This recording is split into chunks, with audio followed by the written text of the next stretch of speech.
Okay. Tanongin mo ay katabi mo, kamusta yung Christmas mo? Hindi, totoo. Gusto kong makikita kung kamusta yung nakaraang celebration mo ng Pasko. Ayan, Sino rito yung masaya?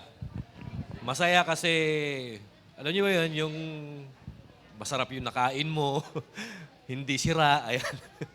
O kaya, maganda yung nakuha mong gift. O kaya, nagkaroon kayo ng reunion, ayan, Actually, maraming bagay ang nakakapagpasaya sa atin tuwing Pasko. Pero sa totoo lang, mga kapatid, meron ding mga pagkakataon na nasisira yung Pasko natin. Kagaya nung balita, meron daw lalaki nagwala nung Christmas party nila. Kasi nga raw, hindi raw nabunot yung pangalan niya sa raffle. Ayan, nasira yung Pasko niya, Meron naman, nasira ang Pasko dahil sa traffic. Alam niyo ba kung bakit nainis siya sa traffic? Kasi hindi siya nakaabot sa bigayan ng ayuda. Kaya nasira yung kanyang Christmas. Nangyari na ho ba sa inyo yan? Na dahil sa mga pagkakataong hindi maganda, nababad mood ka tuwing Pasko. Sa akin nangyari yan nung bata ako. Ang ganda ng exchange gift ko na binigay, talagang nag-effort pa ako. Tapos ang nakuha kong exchange gift, bimpo lang, May nakapangalan sa akin. Ang kinasasama ng loob ko, yung pangalan ko wrong spelling, mga kapatid. Kaya nasira yung Pasko ko nung bata ako, Pero alam niyo ba, isa sa technique o gawain natin para hindi po masira yung Pasko natin sa mga bagay na yan is mag-focus tayo doon sa tunay na purpose, real issue or real meaning ng Pasko, which is our Lord Jesus Christ. Kasi pag ikaw nakafocus sa gastos, sa stress, sa biyahe, sa pagod, sa dami ng aatindan mong mga Christmas party, doon ka may stress pag Pasko. Ang Pasko mo, kapatid, magiging mahal na araw kaya magiging undas. Tama po ba? Pero pagka ikaw ay nag-focus sa biyaya ng Diyos, sa pag-ibig ni Kristo, pag nag-focus ka sa celebration ng pagpunta ng ating Panginoong Jesus sa magulong mundo natin, ako naniniwala ako, ma-appreciate mo si Lord at ma-appreciate mo itong season na ito Kaya ito yung ating mensahe ngayon, yung title natin Four Great Things About Christmas. Pwede natin sabihin na 4 wonderful things about Christmas. O kaya 4 amazing things about Christmas. So gamitin lang natin yung John 3:16 bilang basis or foundation ng ating mensahe ngayon. Bakit ko gustong ibalik yung John 3:16 sa ngayon? Kasi po by next year, mag-uumpisa ulit tayo.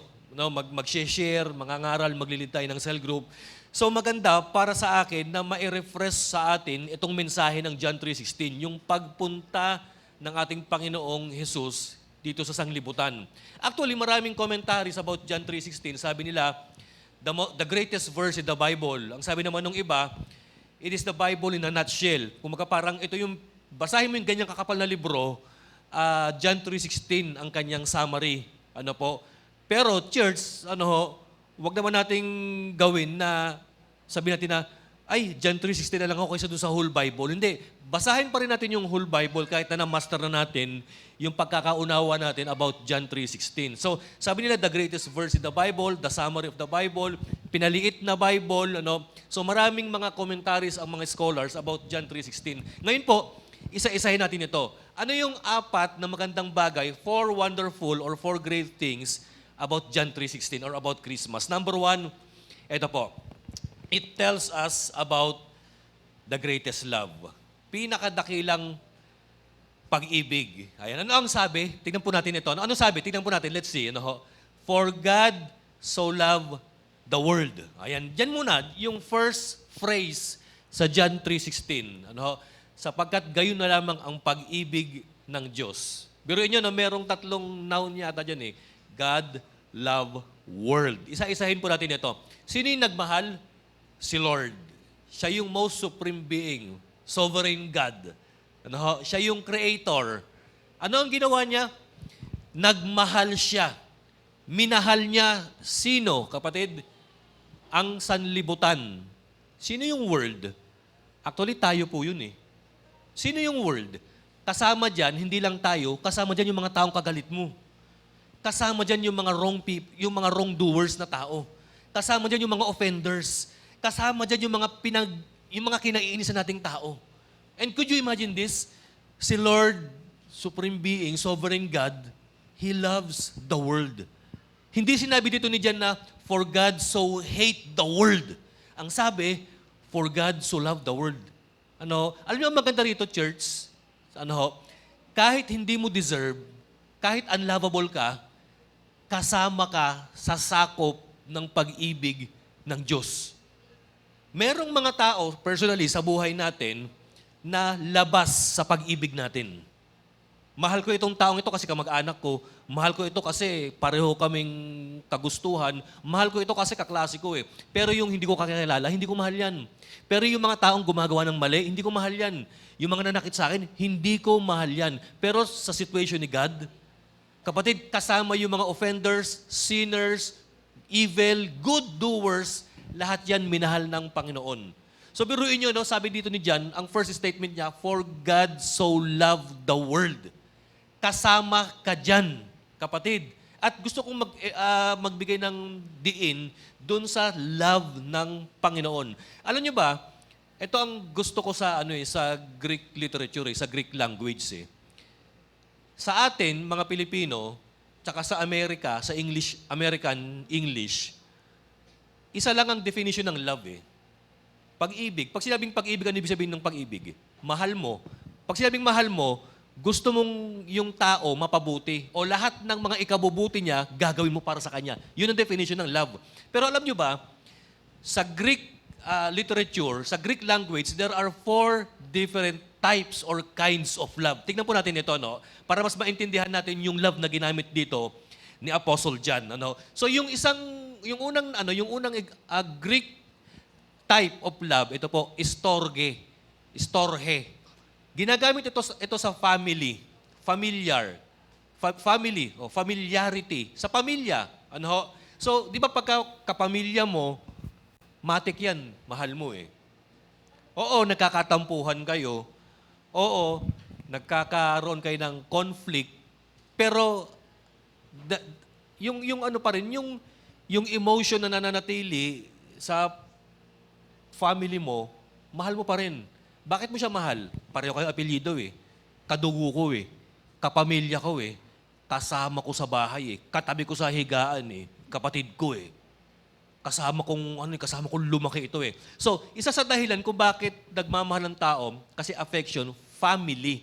Kaya mo mahal yung tao, pamilya mo relatives mo Pangalawa ito, philia. Di ba?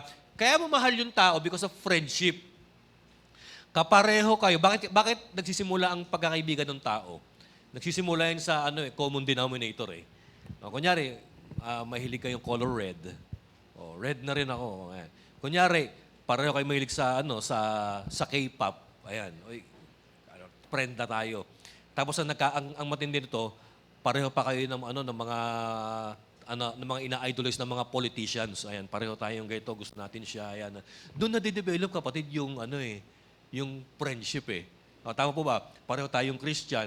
Pareho tayong taga-Ilocos. Ayan, doon na-develop. Tapos pagka nagkaigihan na kayo ng friendship ninyo, doon lumalalim. So yung pangatlong type ng pag-ibig sa Greek, o ng love sa Greek, ito eros. Pag sinabing eros, kaya nga doon nga nanggaling yung erotic love, romantic love. Ito yung love towards opposite gender. Yung crush mo siya, yung natataypan mo na siya, ayan, yun yung nagagandahan ka sa kanya, nababaitan ka na sa kanya, tapos fall in love ka na sa kanya, ayan, Yan yung ibig sabihin niyan, yung eros, romantic. Pero church, listen to this. Ang love na ginamit ni Apostle John when he wrote John 3:16, agape. Yung for God so love, agape. Unconditional love. It is the love of God towards the world. Pag sinabing agape, mahal ni Lord tayo, hindi dahil kaibig-ibig tayo, kundi kaya tayo minahal ng Panginoon kasi ito talaga siya. Ito yung pinaka-essence ni Lord, love. Kaya nga sabi ni John, God is love. Ito talaga siya. Church, dito sa 4 na pag-ibig, storge, philia, eros, agape, yung unang 3, magkakaparehas yan pero exceptional yung pang-4. And alam nyo ba, ang goal ng Panginoon sa atin is mag-grow yung love natin sa family, sa friends, tsaka sa partner natin na maging agape love lahat. Yung istorhe, ang goal ni Lord is maging agape. Yung philia love mo, maging agape. Yung eros love mo, maging agape. Alam niyo ba kung bakit? Kung minsan church ito yung istorhe, yung pag-ibig natin sa kapamilya natin, nawawala yan eh. Di ba lalo na kung nalaman mong kapatid mo, lagi kang ginugulangan, lagi kang sinisiraan. Di ba yung affection, yung istorhe, nawawala na? Pero ang goal ng Panginoon sa atin bilang Christian is yung istorhe love mo para sa kapatid mo is mag-transform into agape love na kahit na undeserving siya sa pag-ibig mo, you try to love this person kasi minahal ka ni Lord eh. Ganon din sa pagkakaibigan, sa friendship, na kahit na kung minsan binabackfight ka, ano ba yung mga tawag doon? Mga backfighter, backbiter, backstabber, ang dami, backdoor, lagi binaback-to-back ka na kapatid. Lahat ng sinisiraan ka, minamarites ka. Pero alam nyo, kailangan yung love ni Lord sa'yo, maintindihan mo yung agape love. Nang sa gawin, ma-express mo rin sa kanya yung agape love. Na sana sasabihin mo sa friend mo, hindi lang kita love bilang friend. Love na love kita kahit undeserving ka, kahit sinaktan mo ko and I forgive you. Actually, ang ganda ng pag-ibig ng Panginoon eh. And then sunod ito, sa eros. Di ba? Ngayon may mga nababalitaan. Ngayon yung mga kabataan, yung mga cheater daw, mga kapatid. Di ba? Yung mga cheater daw no? Alam nyo, nakakalungkot kasi na-expose pa sa social media. Sabi nung lalaki, hindi gumanti lang ako ni-reveal ko lang siya eh. Pero alam nyo kapatid, sana yung pag-ibig natin sa asawa natin, sa partner natin, mag-transform into agape love. Yung pag-ibig alam nyo, anong klaseng pag-ibig ang meron ko ngayon, kapatid? Oo, mahal ko siya kasi kapamilya ko eh. Oo, mahal ko siya kasi kaibigan ko eh. Oo, mahal ko siya kasi asawa ko eh. Pero sana darating yung time na yung love mo mag-grow to the point na kahit undeserving yung tao, kahit unlovable yung tao, nagpupumilit pa rin tayong magmahal sa Kanya. Ang problema mga kapatid, kaya lang tayo nagmamahal ng unlovable, alam niyo kung kailan? Pag namatay na yung tao. Sasabihin natin, mabait na bata naman yan eh. Ayan, minsan gumaganon tayo eh. Doon na nagiging unconditional yung pag-ibig mo pag namatay na eh.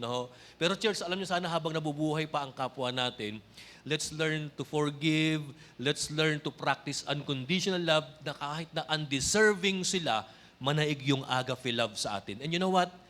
That is the Greek love na ginamit ni Apostle John when he says and when he wrote, "For God so loved the world."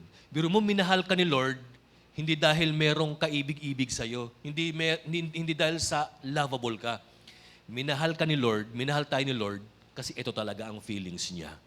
For God so loved the world. So number 1 na pinahagi sa atin ng Panginoon, alam niyo, church, greatest love. Okay, next, tingnan po natin ito, church.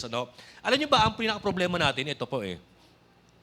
Our greatest problem isn't impressing God to earn His love, nor expressing our love for Him. Rather, it is failing to realize His great love for us. Ano pagkakaintindi niyo po dito, church? Alam niyo po, akala natin, ang problema natin, paano i-impress si Lord? Paano i-express ang pag-ibig kay Lord? Hindi. Ang pinaka-problema natin, we are ignorant of God's love. Hindi natin alam kung gaano tayo minahal ng Panginoon to the point na naging tao siya, naging bata siya, nung lumaki siya, namatay sa krus ng Calvary. Ayun ang problema. Akala natin, ang problema natin, ito eh. Paano kaya i-express yung pag-ibig ko kay Lord? Paano kaya ako magpapa-impress kay Lord? Ayan. Akala natin yan ang problema natin eh. Hindi, ang problema natin, hindi natin alam na ang pag-ibig ng Diyos sa atin to the highest level, agape love, mga kapatid. So yan yung pinaka-pagkakaiba ng pag-ibig ng Diyos sa pag-ibig ng tao. Tayo, nagmamahal tayo, ang pag-ibig natin nakabase dun sa tao eh. Mahal kita kung patuloy na mabait ka. Mahal kita kung mahal mo rin ako. Mahal ko ta hanggat maganda ka. Pagka hindi ka na maganda, parang ayaw na kita. Nakita nyo, nababawasan, nadadagdagan yung pag-ibig natin eh. Pero ang pag-ibig ng Diyos sa atin, to the highest level. Alam nyo, tumanda man tayo, makalimot man tayo, magkasala man tayo, ang pag-ibig ng Diyos, to the highest level. Ang lupit nga, ano sabi ni Apostol Pablo, Romans 5:8.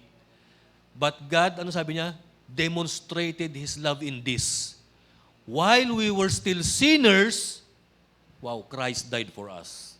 Kailan daw namatay si Lord para sa atin? Nung tayo'y makasalanan pa. Hindi sinabi ni Apostol Pablo na nung ikay nagpakabait na, nung ikay tumanggap na kay Lord, o nung ikay nagbagong buhay na, nung ikay nag-church na. Hindi. Ang sabi niya, while we were still sinners, Christ died for us. So kung maintindihan mo, kapatid, kung gaano kalupit, katindi, kabagsik ang pag-ibig ng Diyos sa'yo, ano ang pwede mong sabihin sa pag-ibig ng Lord? Alam niyo, ito para sa akin ang pag-ibig ng Panginoon, irresistible, kapatid. Hindi mo pwedeng matanggihan. Kailangan mong mag-respond, kailangan mong mag-react, kailangan mong bumawi kay Lord. Kailangan mong tanggapin kasi nga irresistible yung pag-ibig ng Diyos. Kakaiba ang pag-ibig ng Diyos. Pangalawang great things about Christmas, aside from God demonstrated His love, ito po yung pangalawa. Tingnan natin. Next. Ayan. 1 John 14:10. Basahin mo po natin ito, mga kapatid. Ayan. Tingnan natin ito. This is love, sabi ni John. Not that we love God, but that He loved us and He sent His Son as an atoning sacrifice for our sin. Akala mo, ikaw ang nagmamahal kay Lord. Akala mo ang relationship mo kay Lord, napapanatili ng pag-ibig mo, ministry mo, o paglilingkod mo sa Kanya. Pero hindi Ang relationship natin kay Lord ang nagpapanatili, yung patuloy na pag-ibig niya sa atin. And John reminds us about the atoning death and sacrifice of our Lord Jesus Christ for our sins.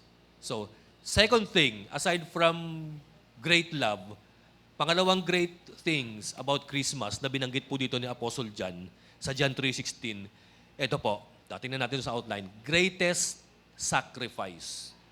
Ano sabi niya nung una? For God so loved the world. O yung pangalawa, tingnan natin ito, that He gave. Ano sabi? His one and only Son. Madali bang mag-sacrifice ng anak? Alam mo, kahit ang anak mo pasaway, hindi mo pwedeng i-sacrifice yan sa cross. Sapagkat ganyan lamang ang pag-ibig ng Diyos at ibinigay niya ang kanyang bugtong na anak. Hindi sinabi sa Bible na at ibinigay niya ang kanyang suwail na anak. Ayan. At ibinigay niya ang kanyang ampon na anak. Ayan. At ibinigay niya ang kanyang anak-anakan. Ayan. Ang sabi pa, one and only Son. Biruin mo, kapatid, heaven's finest in exchange for world's worst. Na nangyari One and only Son Greatest sacrifice. Doon saan natin itong karugtong, church. The greatest form of love. Paki-flash, Melba? Ano sabi nito? Giving is the essence of love. Ayan, And sacrifice is the highest form of giving.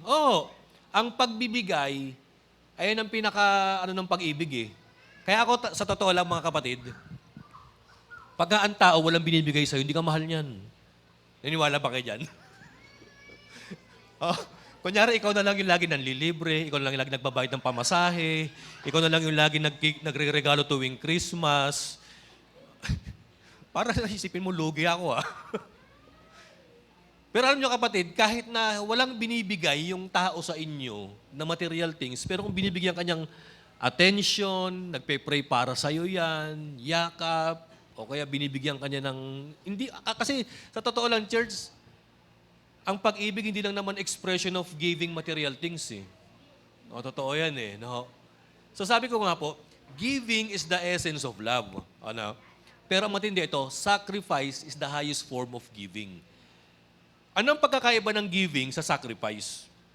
Pag sinabing giving, nagbigay ka pero parang walang bearing sa'yo. Nagbigay ka pero kaya mo binigyan kasi extra money ko lang naman yan, kaya binigay ko na. Bibigay ko sa ito kasi extra shoes ko yan, kaya bibigay ko na. Ayan. Bibigay ko ito sa iyo kasi sobra yung nakuha ko nung Christmas party, kaya sa iyo na lang. And we give, nagbibigay tayo na parang walang walang ibig sabihin, hindi ka affected eh. Pero kapatid, ito ang ibig sabihin ng sacrifice. Nagbigay ka to the point na naka-experience ka ng matinding, alam niyo ba yun? May matinding consequences. Kagaya na ginawa ng Panginoon, binigay niya yung kanyang bugtong na anak to the point na naka-experience siya ng sobrang pain. Especially when he saw Jesus hanging and dying at the cross of Calvary because of our sins. Kaya nga nasabi ng Panginoon, my God, why have you forsaken me? So mga kapatid, itong Kapaskuhan, sana tignan natin yung pangalawang dakilang bagay na ginawa ng Panginoon. Aside from His great love, yung great sacrifice na ginawa niya. Ano ho? Ako hindi ko kayang ibigay yung anak ko para sa kaligtasan ng masasamang tao. Hindi ko kayang ibigay yung anak ko para sa buong church. Hindi Pero si Lord, ginawa niya para sa atin. Bagamat hindi natin deserve, bagamat hindi tayo lovable, minahal tayo ng Panginoon, and as an expression of that love, He sacrificed His Son at the cross of Calvary, kapatid. No? Pangatlong great things about Christmas, ito po, greatest invitation. So, greatest love, greatest sacrifice, greatest invitation. Ano sabi? For God so loved the world that He gave, o sabi, His one and only Son. Ano yung karugtong? That whoever believes in Him. Ano yung greatest invitation? Ang sino man. Actually, kapatid, yung binabanggit na whoever dyan, siya rin yung word Actually, yung whoever dyan, tayo rin yan Ang sino man. Hindi sinabi na ang sino mang mababait ay dapat manampalataya sa Kanya. Ang sino mang may kakayanang magbago ay dapat manampalataya sa Kanya. Kapatid, ang greatest invitation ng Panginoon para sa lahat. Listen to this. Ang pag-ibig ni Lord, ang kaligtasan, ang relationship natin sa Kanya, open yan para sa lahat. Hindi yan exclusive. Ito ay inclusive. Tama po ba? Na-experience nyo na bang maimbitahan, kapatid, sa isang gawain? Ako, isa sa milestone na na-achieve ko ngayong 2025, yung nagkaroon ako ng 3 inaanak sa kasal, kapatid, ngayong taon Hindi, ako totoo proud ako kasi, ganap na akong kalalakihan talaga, mga kapatid Kaya ako, announcement ko sa inyo mga kabataan, pag ikakasal kayo, si Ate Jenny nyo muna tanggapin yung ninang wag muna ako. Hindi, ako sa akin personally, masayang-masaya ako when I knew that I was invited doon sa kailang wedding Ang saya-saya ko, Lalo na nung nalaman kong ninong ako. Hindi ko sinasabi na maranda na ako, ninong ako. Hindi, kasi masaya ako kasi yung pagkuha nila sa akin, yung invitation nila sa akin na kunin akong ninong, kapatid, it tells us about our relationship doon sa ikinasal. It tells us about yung privilege doon sa kinasal. Mga kapatid. And alam nyo ba, kung meron man tayong mga invitations na hindi tayo isinama, kung meron man tayong mga invitations, mga gatherings na na-out tayo, alam nyo, church, ang invitation ng Panginoon, inclusive. Ang problema nating mga tao, ito. We desire to be invited. We desire to get involved doon sa mga earthly activities to the point na nakakalimutan natin yung pinaka-grand invitation ng Panginoon para sa buhay natin. That He is inviting us to be sons and daughters of God. That He is inviting us to be what? To be a part of His kingdom. That He is inviting us to be involved in His church, in His kingdom, kapatid. Yan ang natin, yan ang problema natin Minsan nagtatampo tayo, ba't di ako naimbitahan sa party? Ba't hindi ako naimbitahan dito? Iimbitahan lang ako pagkalamay na. Ayan, nakakainis naman. Hindi mo nare-realize, kapatid, na ang grand invitation ng Panginoon, matagal mo nang tinatalikuran. Matagal mo nang binabaliwala. Magtatampo ka, sosoli ko na nga itong kandila ako sa kanya. Hindi niya ako inimbitahan nung birthday niya. Ayan, Pero kapatid, yung grand invitation ng Panginoon, nakakalimutan natin. Alam niyo ano sabi ni Apostle John? That whoever believes in Him. Listen to this, back tayo doon sa kasal. May invitation. Pinuntahan ko yung invitation. And listen to this, according dun sa invitation, kailangan ang susundin ko yung terms and agreement nung kasal. Hindi yung terms and agreement ko. Tama po ba? Listen to this. In the same way, God is inviting us to have what? An intimate relationship with Him. Kaya lang, kaninong terms and agreement ang masusunod? Hindi sa atin. Kay Lord. In the same way, nung pinaunlakan ko yung invitation sa akin na maging ninong at ninang, kaninong terms and conditions ang sinunod ko? Yung sa ikakasal, kapatid. Anong oras ako pupunta? 2:00 ng hapon. Ito yung suot na damit kasi ninong ka. May mga, pipirma ka ng marriage contract. Yung terms and conditions nila, yun yung sinunod ko. And in the same way, as God is inviting us to have a relationship with Him, kailangan nating paunlakan yung sumunod sa terms and conditions ng ating Panginoon. Alam nyo, ano po yung terms and conditions ni Lord sa atin? Believe. Believe. Sa Greek term, ang ginamit ni Apostle dyan sa believe, pisteo. Hindi ho peste, pisteo, mga kapatid. Pag sinabing pisteo, hindi lang naniniwala ka, hindi ka lang naniniwala kay Lord na malakas siya, makapangyarihan siya, niligtas ka niya. Hindi Meron pang ibig sabihin yung pistis o pisteo, kapatid. Ang ibig sabihin yan, trust. Sa Kanya mo ipinagkakatiwala yung buhay mo, isinusurrender mo sa Kanya, yung sarili mong future, itinatakwil mo na yung kasalanan mo, repentance, nag-u-turn ka na back to God. No? Yung bang magiging actively involved mo na sa Kanyang kingdom, yun ang ibig sabihin yan eh. Para mas maintindihan natin, bigyan ko kayo example. Yung akala natin kasi ang pagiging anak lang ng Diyos, naniwala ako sa Kanya. Anak na ako ng Diyos. Hindi ganun kadali yun, church. Akala rin kasi natin ang pagiging ninong at ninang, umattend ako, nagsuot ako ng color coding nila, pumirma ako ng marriage contract, nagbigay ako ng regalo, ninong na ako, hindi. Kasama sa pagiging ninong ko sa mga inaanak ko doon sa kasal, yung i-guide sila sa tamang landas. Yung pagpapayo ko sa yung i-maintain ko yung relationship namin. So, in the same way, akala natin, ang pagiging anak ng Diyos, once na naniwala ka kay Lord, ligtas ka na, hindi ganun yun, kapatid. Akala mo, naniniwala naman ako sa Lord, namatay ka sa krus para sa akin eh. Hindi. Kailangan niya ng commitment. Kailangan niya ng trust. Parang ganito, tingnan niyo itong kwento ko. Merong isang sirkero, sabi niya, naniniwala ba kayo na kaya kong tumawid sa paglalakad sa wire na ito, sa poste ng Meralco na ito? Ayan. Di siyempre, tatakot kayo sa kanya eh. Kamakailan lang may nag-viral, naglakad sa poste ng Meralco, kapatid eh. Di, siyempre, sasabihin ninyo, dahil sa magaling ka, ikaw na, naniniwala kami, kaya mong maglakad sa poste ng Meralco. Mula kanto ng Santulad sa church hanggang Kalye 11, hindi ka makukuryente, makakatawid ka. Ayan. Di, lahat tayo naniniwala di ba? Nakapaglakad ngayon. Eto na. Sabi nung naglalakad sa poste ng kuryente, sige, kung talagang believe kayo sa akin, sino rito yung magbo-volunteer, papasanin ko, pabalik sa church, sa Santulan.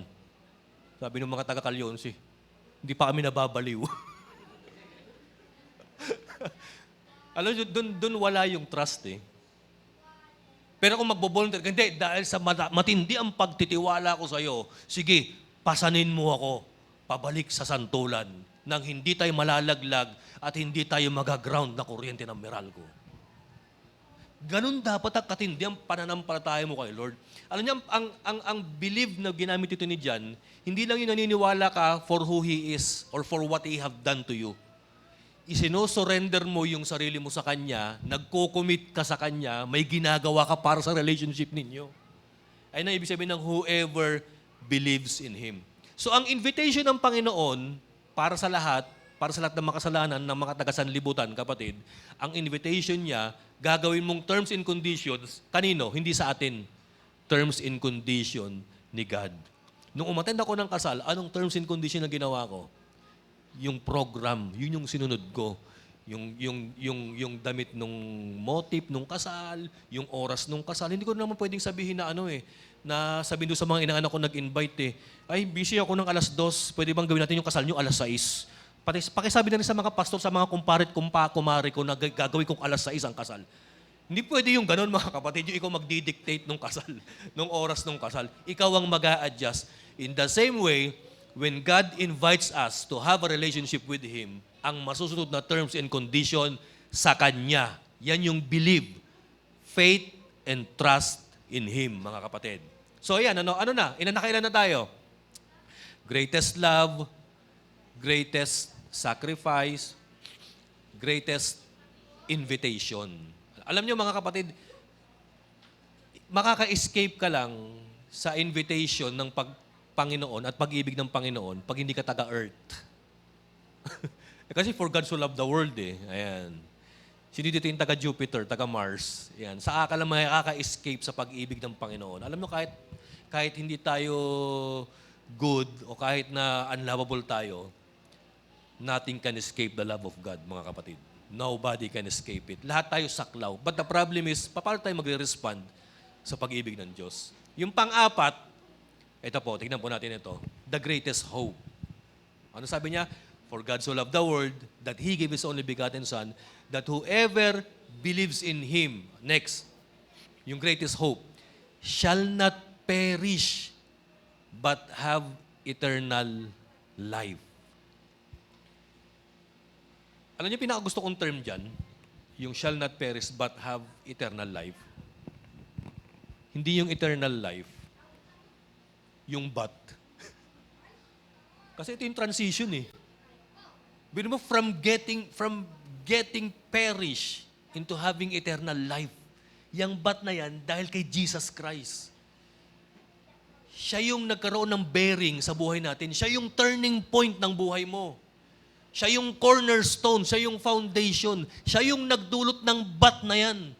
Yun bang papunta ka na sa wrong direction ng history, papunta ka na sa impyerno, but God intervened and demonstrated His love unto you. Kaya biglang nagkaroon ng U-turn pataas. Biro mo, papunta ka ng punishment in hell, and because of Jesus Christ, nag-U-turn ka, nagkaroon ka ng eternal life. Kumbaga yan yung greatest turning point ng history ng personal life mo. When you gave up your life to Jesus Christ, when you surrender your life to Jesus Christ, and you have accepted Him as your Lord and Savior. So, biro mo no, greatest hope ito. Nakakalungkot, marami tayong inaasahan ngayon. 13-month, 14-month, pati yung 2026, inaasahan mo. No? Pati yung mga ayuda na darating, inaasahan mo. Pero ang problema, kapatid, hindi ka kayang iligtas niyan eh. Ang makakapagligtas lang sa iyo si Jesus Christ, who is our greatest hope, who gave us eternal life. O tandaan natin, church, yung perish na yan, tsaka yung life na yan, magkabaliktad. Listen to this, huwag natin ma-misunderstood itong phrase na ito.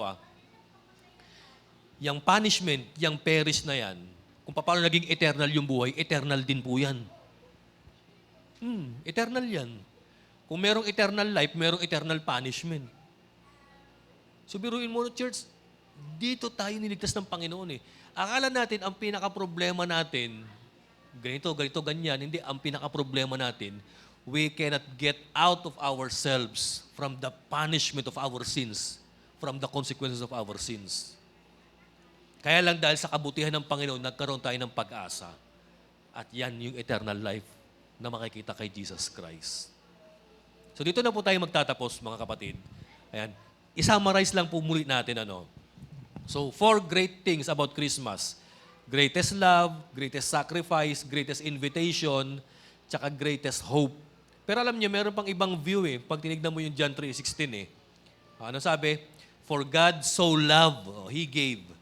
For God so loved the world that He gave His only begotten Son, that whoever believes in Him shall not perish, but will have an everlasting life. Ang ganda, no ho? He loved, He gave. Yan yung ginawa ng Panginoon. Ano nga gawin natin? We believe. We should act according to His terms and agreements. And ano mangyayari? As a consequence of what we believe, we are saved. Mga kapatid. Yung dalawa, sagot ni Lord. Yung isa, yung we believe, respond natin. Yung pangatlo, consequences yan nung respond natin sa ginawa ng Panginoon para sa atin. Tayo po'y tumayo, mga kapatid. Sino rito yung wala pang relationship kay Lord, pero gustong isurrender yung buhay niya? O kaya kapatid, kung nandito ka man, bagong Christian ka, ang sarap aralin tong John 3:16 eh. Actually, ang sarap i-memorize eh. Para sa akin personally, ito yung pinakaunang Bible verse na na-memorize ko nung bata pa ako eh. No, yung John 3:16. Aside from 1 Peter 5:7, Ephesians 6:1, para sa akin yung John 3:16 napakaganda, kapatid eh, no.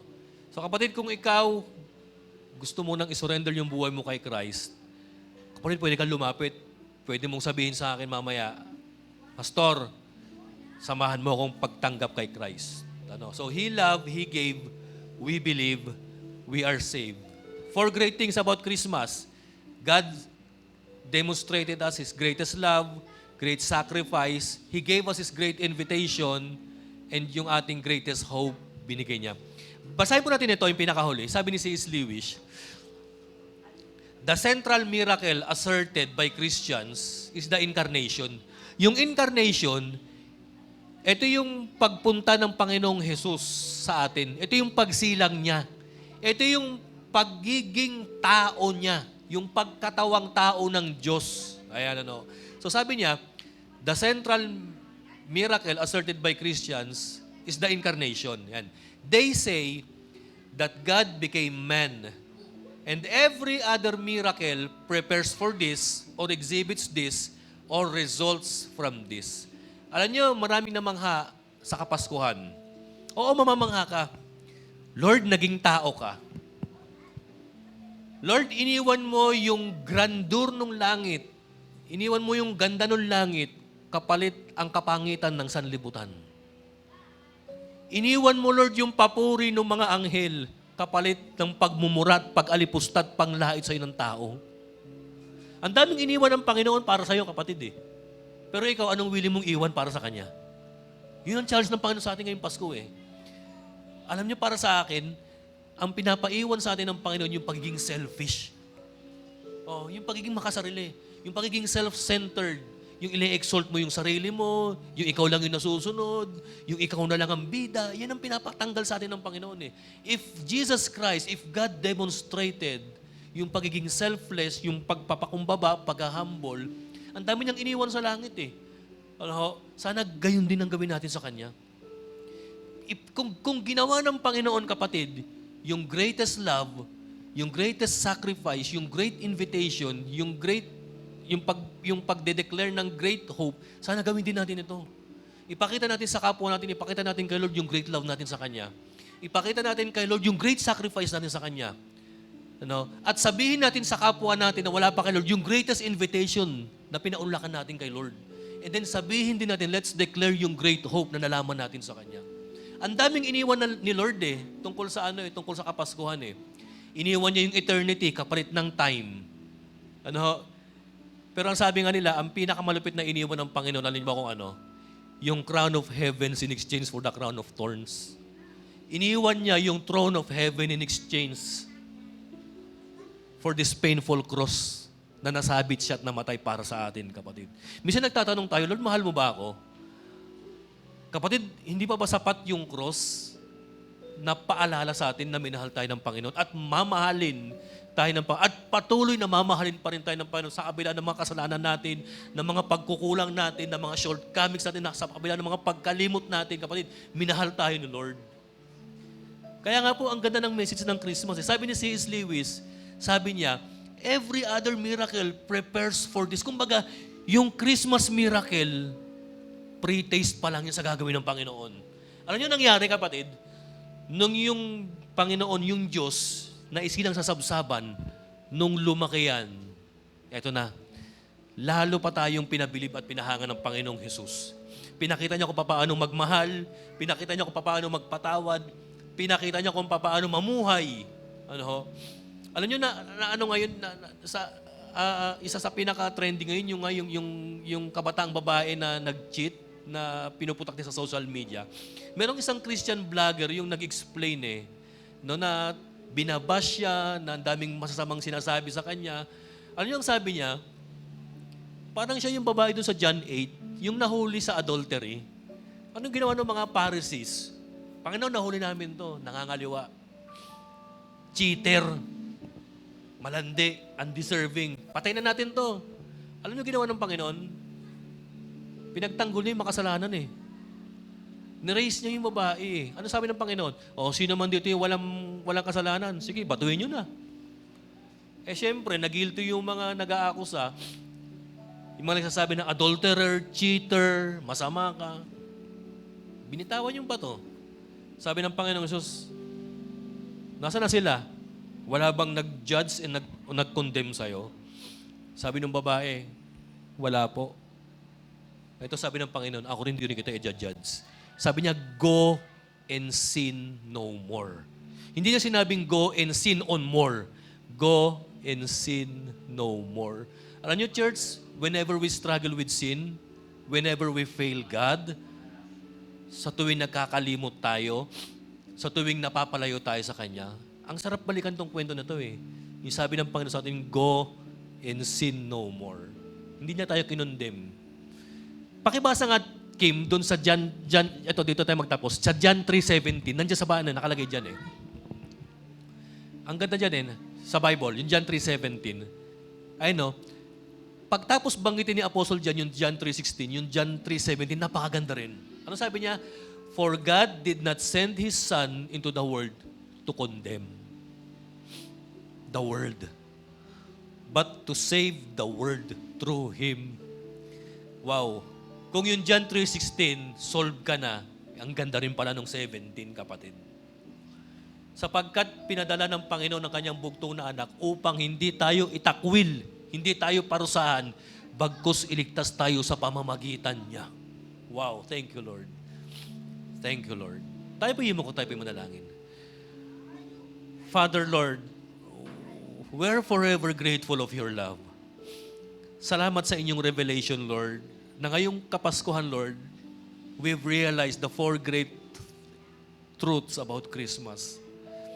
Sana, Panginoon, yung pag-ibig niyo manatili sa amin, yung kapatawaran, yung eternal life, yung hope in eternal life, and yung invitation, O Lord, sana ma-share din namin. Father, I pray, O Lord, sa Genti Church, sa mga kapatid ko, Lord, na narito, nawa, Panginoon, we will be forever amazed by your birth.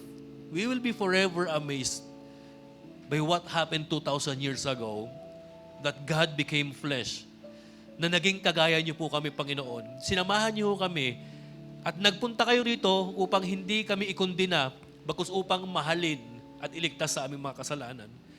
Salamat po, Lord, sa kapatawaran, na sa kabila, Lord, ng aming pagkukulang, sa aming failures, O Lord, nandyan kayo, Panginoon.